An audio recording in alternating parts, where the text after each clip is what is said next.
Hi, it's Chantal from the library. I'm bringing you along today as I start planting out my garden.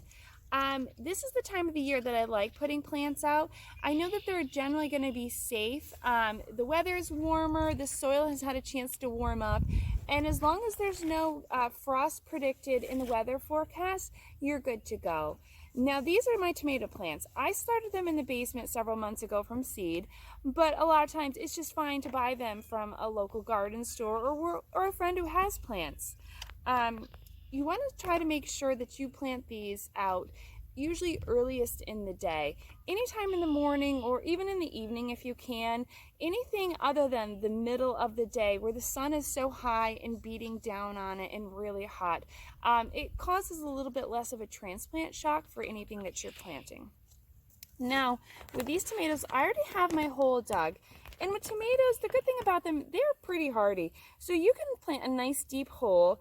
And with the tomatoes, I'll show you this one. I've already clipped off the bottom, kind of scraggly, yellowy, dying leaves from when it was sitting in the pot.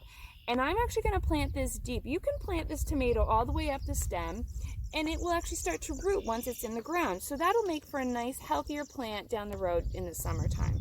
Okay, so, and you also want to make sure that it's not root bound, and then you kind of just gently tease the roots apart so they're not all kind of tightened up. Okay, so this one is going to go right in the dirt. You just gently push the dirt right around to it, and you'll see there, that one's good to go.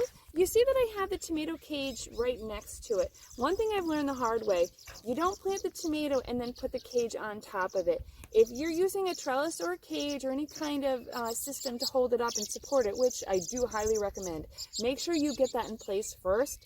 Again, I've learned the hard way. It's no fun to try to plant something and then stick a cage down on top of it. So that's it for tomatoes. Happy planting.